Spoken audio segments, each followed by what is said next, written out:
வணக்கம் நேர்களே, உங்கள் அனைவரையும் மடப்பள்ளி நிகழ்ச்சியின் வாயிலாக மீண்டும் சந்தித்திருப்பதில் மகிழ்ச்சி. இன்றைக்கும் இந்த ஆடி பிறப்புக்கு ஏற்ற வகையில் சிறப்பான ஒரு சமையல் தான் உங்களுக்காக காத்திருக்கின்றது. அதற்கு முதலில் நிகழ்ச்சியை என்னுடன் இணைந்து தொகுத்து வழங்குவதற்காக இணைந்திருக்கக்கூடிய திருமதி சோபனா அம்மையார் அவர்களை நாங்கள் முதலில் நிகழ்ச்சிக்குள் வரவேற்றுக் கொள்ளலாம். வணக்கம் அம்மா. வணக்கம்.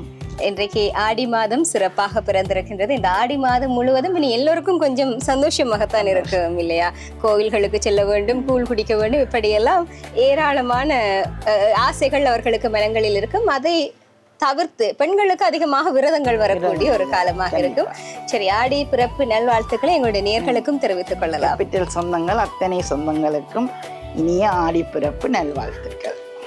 சரி, இன்றைக்கு ஆடி மாதம் பிறந்திருக்கின்றது. ஆடி மாதம் பிறந்தாலே என்ன விசேஷம் என்று சொல்லி எல்லோருக்குமே தெரியும். இன்றைக்கு எங்களுடைய மடப்பள்ளி நிகழ்ச்சியில் உங்களுடைய வாயாலே சொல்லிவிடலாம். என்ன செய்ய என்று ஆடி பிறப்புக்கு கூழ் செய்ய போகிறோம். அந்த கூழுக்கு பாத்தீங்கன்னா அரிசிமா, வறுத்த உளுத்தம்மா, மிளகு சீரகம் வறுத்து அரைச்சி வச்சிருக்கு, ஏலக்காய் தூள், தேங்காய் சொட்டை சின்ன சின்னனா வறுத்து வச்சிருக்கு. அதே மாதிரி பயறு வறுத்து இருக்குது. இது பனங்கட்டியை இடித்து வச்சிருக்கு. தாளிக்கிறதுக்கு நெய். இது முதல் தேங்காய் பால். இது ரெண்டாவது தேங்காய் பால். இதில் கொஞ்சம் அரிசி மாவும் உளுத்தம் மாவும் ரெண்டையும் ஒண்டா போட்டு வச்சிருக்குது. ஏனென்று சொன்னால் சின்ன சின்ன உருண்டைகளாக பிடிச்சி அந்த கூழுக்கெல்லாம் போடுறதுக்காண்டி இது வச்சிருக்குது. இவ்வளவு தான் இது செய்யறதுக்கு தேவையான பொருள். இலகுவாக எங்களுடைய பாரம்பரியமான ஒரு உணவுப் பொருளைத்தான் இன்றைக்கு செய்ய போகின்றோம். ஆடி மாதம் பிறந்தாலே எல்லோருடைய வீடுகளிலும் ஆடிக்கூழ் காய்ச்சுவது தான் வழக்கம். அது அந்த ஆடிக்கூழுடன் தான் நாங்கள் ஆடி மாதத்தை வரவேற்போம். சொல்வார்கள், அம்மனுக்கும் மிக பிடித்த உணவு கூழ் தான். சரி, அந்த கூழை நாங்கள் செய்ய ஆரம்பித்துக் கொண்டு அப்படியே பேசலாம். இப்போ அதுக்கு முதல்ல கொஞ்சம் தண்ணியை சூடு பண்ணணும். முதல்ல இதுக்கு தண்ணியை சூடு பண்ணி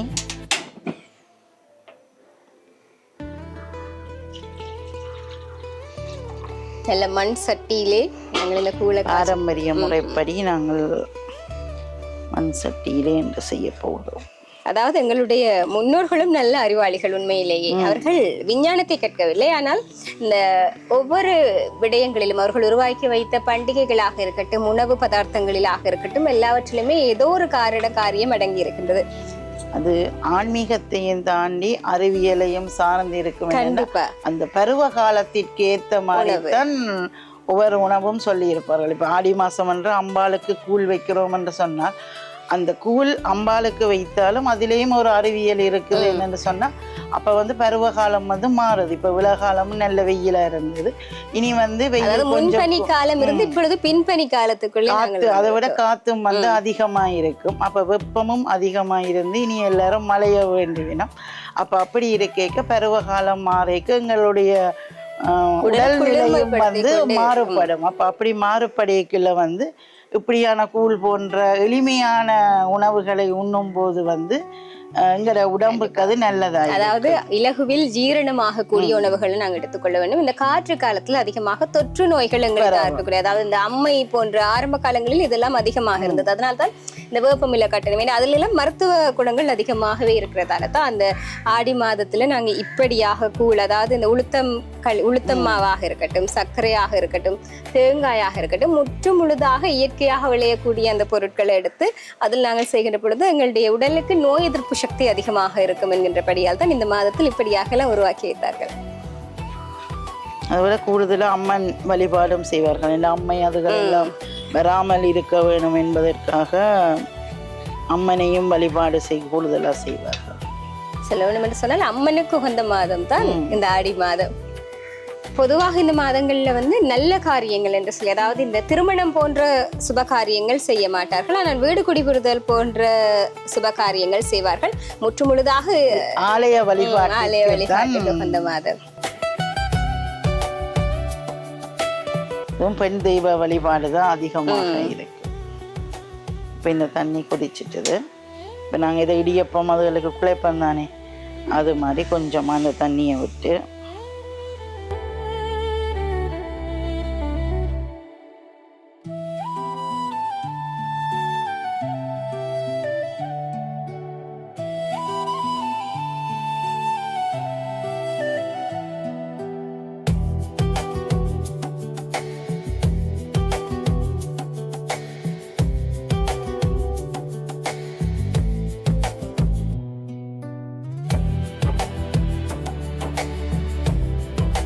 இப்போ இதை இப்படியே வச்சோம்னா இது ஆறட்டும்.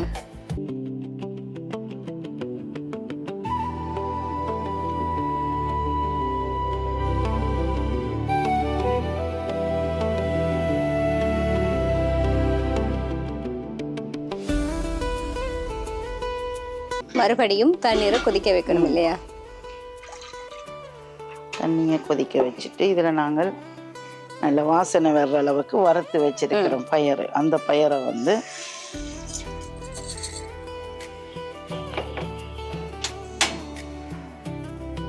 போட்டுட்டு இந்த பயறு அவிஞ்சோன்னு நாங்கள் பார்ப்போம்.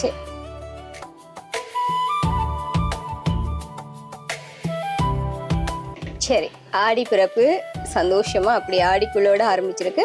இனி ஆடி மாதம் என்று சொல்லும் பொழுது ஆரம்பத்திலேயே சொன்ன மாதிரி நிறைய விரதங்கள் எல்லாம் வரும். அதாவது ஆடிப்பூரம்.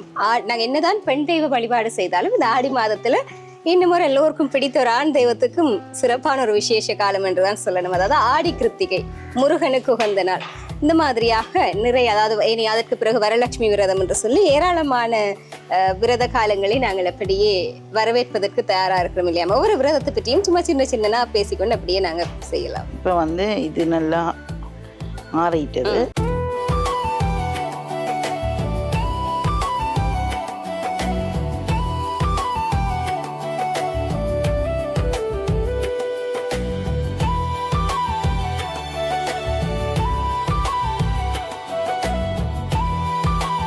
அதே போல ஆடிப்பெருக்கு, அது இலங்கையை தாண்டி தமிழ்நாட்டில் அதிகமாக ஆறுகளை, தண்ணீரை தெய்வமாக நினைத்து தண்ணீருக்கு விழா எடுக்கக்கூடிய ஒரு நாள். அதே போல ஆடி அமாவாசை, உண்மையிலேயே அந்த நாள் முன்னோர்களினுடைய ஆசிரை முழுவதுமாக பெற்றுக்கொள்வதற்கு ஒரு உகந்த நாளாக, இப்படியாக ஏராளமாக நாங்கள் நிறையவே பேச வேண்டி இருக்கின்றது எங்களுடைய ஆடிப்பெருக்கும்.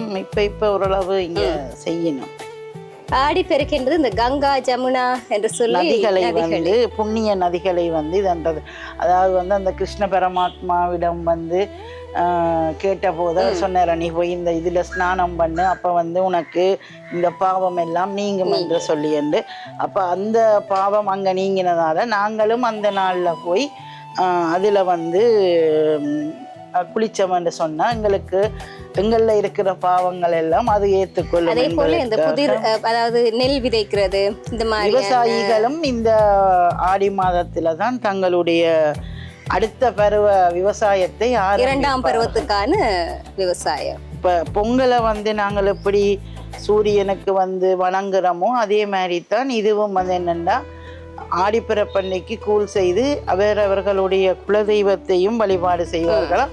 விவசாயிகள் வந்து சூரியனையும் வழிபாடு செய்வார்களாம். ஏனென்று சொன்னால் சூரியனோட வெக்க குறைஞ்சு வர்ண பகவான் வந்து தங்களுக்கு வரணும். அப்பத்தான் தங்களுடைய விவசாயம் வந்து நல்ல செழிப்பா வரும் என்று சொல்லி அவர்கள் அண்டைக்கு வந்து இறைவனை வழிபாடு செய்துதான் அண்டைக்கு அந்த நாளுக்கு வந்து நாத்து நடுறதோ அல்லது விதை விதைக்கிறதோ ஏதாவது ஒன்று செய்வார்களாம். இந்த விவசாயத்தில் கூட பெரும்போகம் சிறுபோகம் என்று இருக்கின்றது இல்லையா? அதெல்லாம் இந்த காலத்தை அடிப்படையாக கொண்டுதான் நம்ம பிரித்து வைத்திருக்கோம். மாரியில வந்து நிறைய மழை பெய்யும். அப்ப அந்த மழை காலத்துல வந்து பெரும்போகத்தை செய்வார்கள். அப்ப அந்த மழையை வந்து சேகரித்து வைத்திருப்பார்கள். இப்ப குளம், ஏரி, அது மாதிரி இதுகள்ல வந்து சேகரித்து வைத்திருப்பார்கள். அந்த சேகரித்த மழை நீரை நம்பி அடுத்த ஒரு பருவத்திலே வந்து செய்வார்கள். அந்த மழை நீரையும் அவர்களுடைய கிணறு, குழாய் கிணறு, அதுகளில் இருக்கிற நீர்களையும் நம்பி ஒரு 3 மாதத்தில் விளைகிற இதாவது பயிர், 2 மாதத்தில் விளையக்கூடிய பயிர், அது மாதிரியான இதுகளை செய்வதை சிறுபோகம் என்று செய்து கொள்வார்கள்.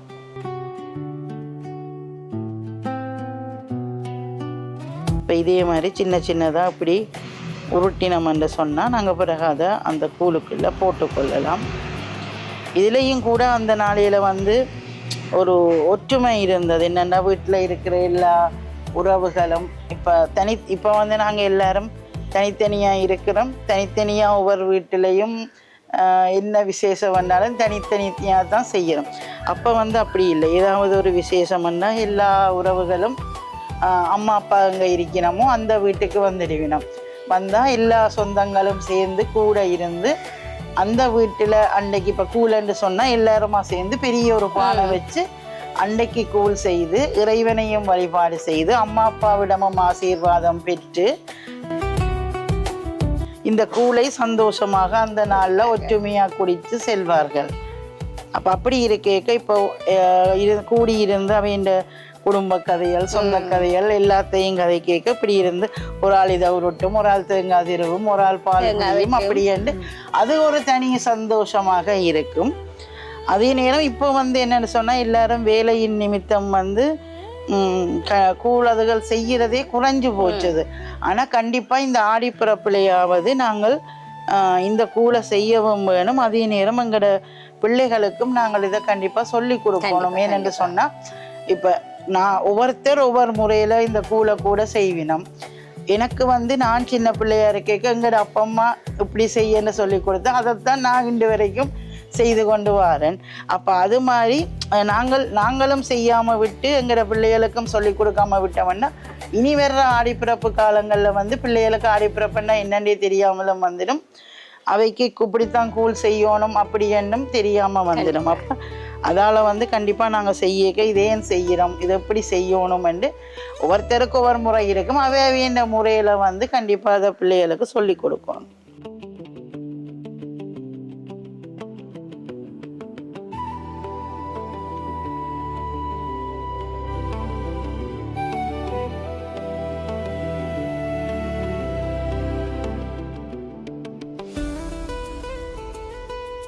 இப்போ வந்து இது நாங்கள் உருட்டி முடிஞ்சது, பயிரும் நல்லா அவிஞ்சு கொண்டு இருக்குது. இந்த நேரத்தில் வந்து இந்த அரிசி மாவோட இந்த உளுத்தம் மாவை போட்டுட்டு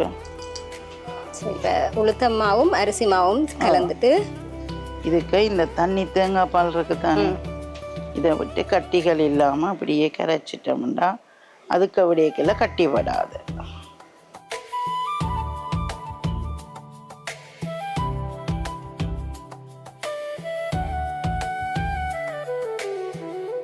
இவ்வளவு நாளும் நாங்கள் திருமணங்கள் இப்படியெல்லாம் கொண்டாட்டம் கொண்டு ஓடிக்கொண்டிருந்தோம். இனி எங்களுடைய யாழ்ப்பாணத்தை பொறுத்த வரைக்கும் மிக பிரபலமான ஆலயங்கள் எல்லாம் கொடியேற்றம் கண்டு திருவிழாவுக்கு அப்படியே தயாராகிவிடும். முதலில் நல்லூர், அதற்கு பிறகு சன்னதி நல்லூர் என்று சொல்லி துர்க்கையம்மன் கோவில், வள்ளிபுரம் ஆழ்வார் கோவில் என்று சொல்லி எல்லா பிரபலமான ஆலயங்களும் கொடியேற்றம் கண்டு திருவிழாக்கான அப்படியே தயாராக இருக்கும் இல்லையா? அது மக்களுக்கு ஒரு தனி சந்தோஷம். என்னதான் மனதில் கவலைகள் அதுகள் இருந்தாலும் இப்படி ஆலயங்களுக்கு சென்று அங்கே வந்து உறவுகளை பார்ப்பதும் சரி, கடவுளை எங்கள் கவலைகளை சொல்லி இதென்றுவதும் சரி, அங்கே இருக்கிற கடைகளில் பொருட்களை வாங்குவதும் சரி, எல்லாமே எல்லோருமே வயது வித்தியாசம் இல்லாமல் பெரியவர்கள் கூட சின்ன பிள்ளைகளாக மாறிவிடுவார். அதுவும் நல்லூர் சன்னதி எல்லாம் கொடியேறினால் கேட்கவே தேவையில்லை. அந்த ஊரே விழா கோலம் போலத்தான் அப்படியே இருக்கு. அதே போல ஒவ்வொரு கோவிலுக்கும் ஒவ்வொரு பாரம்பரியம் ஒவ்வொரு முறைகள் இருக்கும். அதெல்லாம் வந்து நாங்க இந்த பனங்கட்டிய போட்டோம்னா இது கரைஞ்சிடும். எப்போதுமே ஆடிக்குள் என்ன சொன்னா சக்கரை அதெல்லாம் தாண்டி பனங்கட்டி தான் நாங்க போடணும் அப்படின்னு சொல்லி எங்களுடைய நாட்டோட இதுவும் பனை மரம்.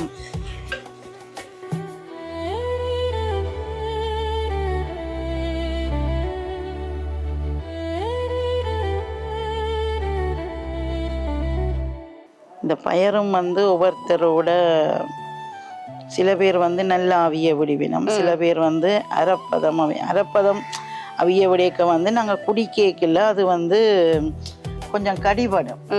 அப்போ அது நல்லா இருக்கும்.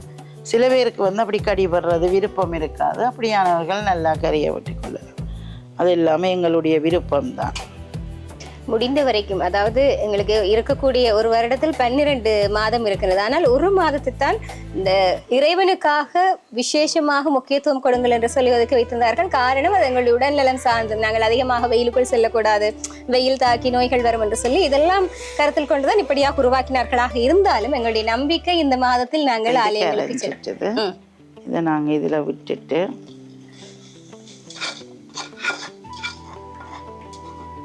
இதை நாங்கள் அப்படி தொடர்ந்து கிளறிக்கொண்டே இருக்கோம்.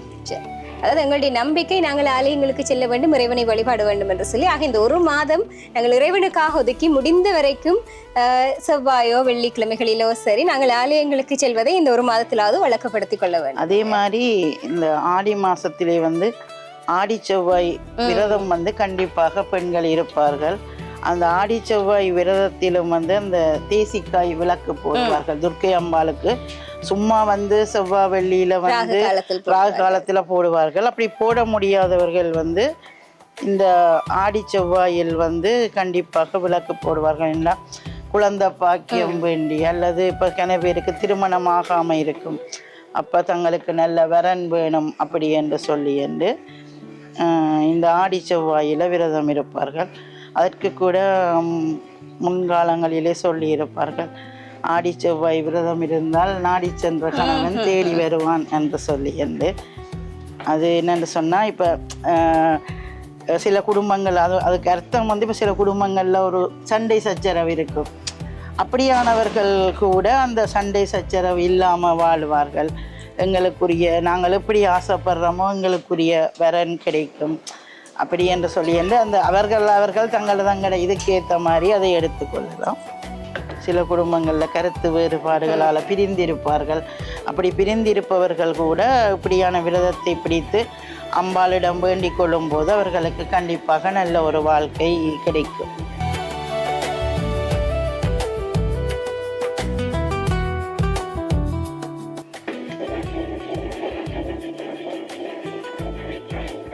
இப்போ இந்த நேரத்தில் நாங்கள் கைவிடாமல் கிளறிக்கொண்டே இருக்கணும். ஏனென்றா கட்டிப்பட்டு இந்த அரிசி மாவும் உளுத்தம் மாவும் தானே, மா வந்து அடியில் அடைஞ்சதுன்னு சொன்னால் கட்டிப்பட்டு போகும்.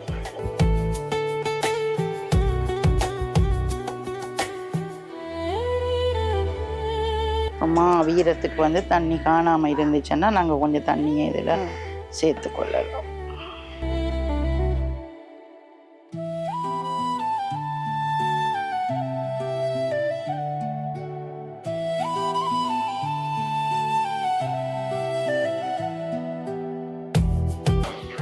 அதே மாதிரி இப்போ நாங்கள் பெனங்கட்டி போட்டிருக்கிறோம். பெனங்கட்டியிலையும் வந்து இனிப்புத்தன்மை குறைவு. அப்போ அதால் வந்து வருத்தக்காரரும் வந்து அன்றைக்கு ஒரு நாளில் குடிக்கிறதால பெருசாக ஒன்றும் வந்துடாது.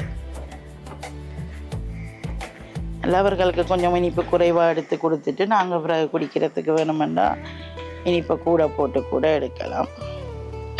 இந்த நேரத்தில் நாங்கள் இதையும் இதோட சேர்த்துட்டோம்னா அதுவும் சேர்ந்தா விஞ்சு.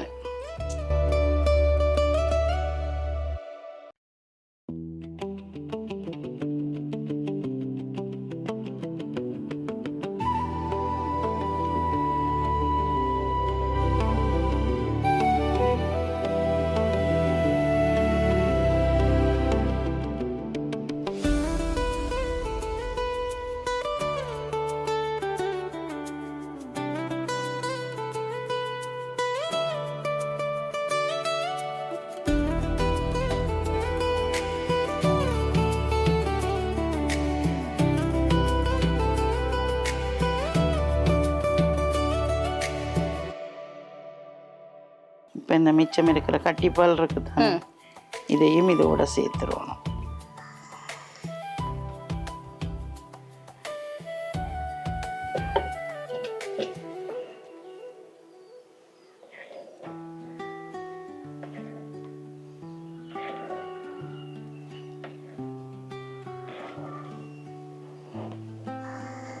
சேர்த்துட்டு வறுத்து வச்சிருக்கிற மிளகு சீரகம்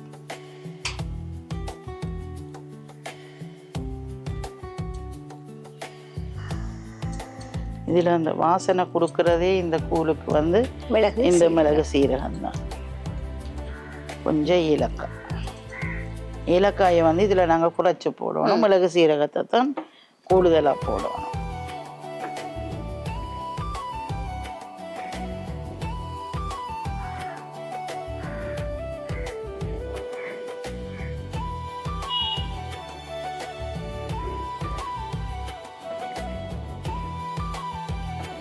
இது ஒரு கொதி வரட்டும் பார்ப்போம்.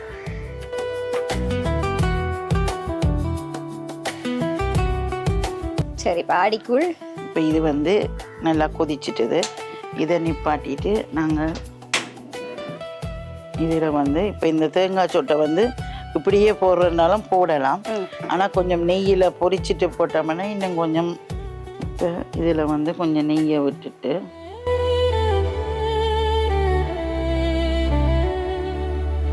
இந்த நெய் லைட்டாக சூடானோன்னு அதில் இந்த தேங்காய் சொட்டை போட்டுட்டு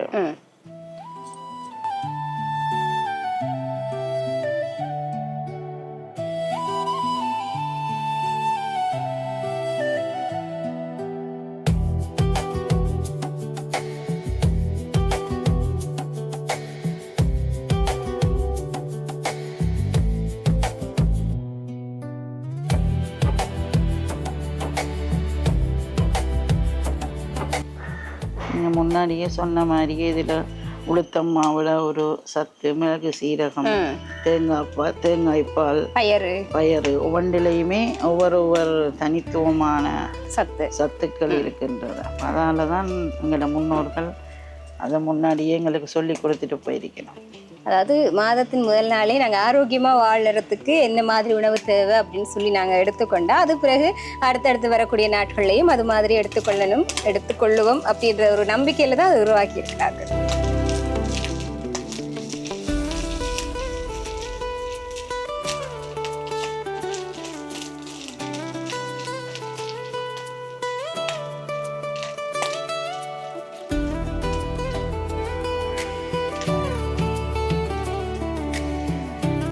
இப்போ இருக்கிற இதுக்கு வேணுமென்னா நாங்கள் இதோட இன்னும் கொஞ்சம் கஜுவோ அதுகளையும் வேணுமென்னா கடி வேணுமென்னா நாங்கள் சேர்த்து போட்டுக்கொள்ளலாம். ஆனால் பாரம்பரியமான முறையில் பார்த்தா அங்கே முன்னோர்கள் இப்படித்தான் செய்து குடித்தோம். இப்போ நாங்கள் அதை அப்படியே செய்து குடித்தோம். என்னதான் இருந்தாலும் பாரம்பரியத்தில் ஒரு தனி சுவை இருக்கும் இல்லையா? தனி அழகு, தனி சுவை, தனி அன்பு. என்னதான் இப்போ சமைச்சாலும் இப்போ நாங்கள் எல்லாம் சீரி சினத்தை கொண்டு தான் சமைப்போம். ஏதோ சமைச்சு முடிக்கணுமே என்ற மாதிரி. ஆனால் முன்னோர்கள் அப்படி இல்லை. இவ்வளவு இப்போ நாங்கள் ஒரு 4 பேருக்கு தான் சமைப்போம். 40 பேருக்கு கூட சமைச்சிருப்பினோம். ஆனால் அவர்கள் அப்படி முகம் சலித்து கொண்டு சமைப்பதில்லை. இப்போ நாங்கள் இது பொரிஞ்சிட்டது, இதை எடுத்து இதுக்குள்ள அப்படி போடுவோம்.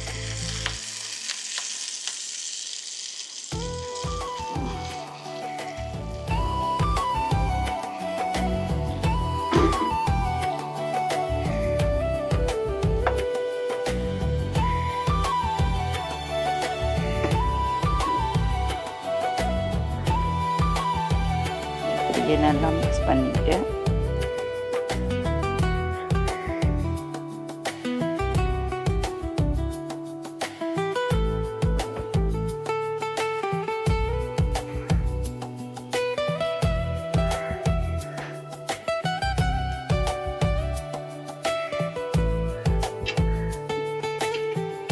சரி, இப்போ ஆடி மாதத்தை வரவேற்கிறதுக்கு ஆடிக்கூழ் தயாராகிட்டு மணக்க எங்களோட பாரம்பரியமான ஆடிக்கூழ் நாங்கள் செய்துட்டோம். இதே மாதிரி நீங்களும் உங்கள் வீடுகளில் செய்து சந்தோஷமாக இந்த ஆடிப்பிறப்பை கொண்டாடுங்க. கண்டிப்பாக ஆடிப்பிறப்புக்கு நாளை விடுதலை, எல்லோருக்குமே விடுதலை வேண்டும், சந்தோஷம் வேண்டும், எல்லோருமே சந்தோஷமாக வளமாக வாழ வேண்டும் என்று சொல்லி அம்பாளையும் எல்லா இறைவனையும் பிரார்த்தித்துக் கொண்டு நாங்கள் இந்த ஆடி மாதத்தை வரவேற்போம்.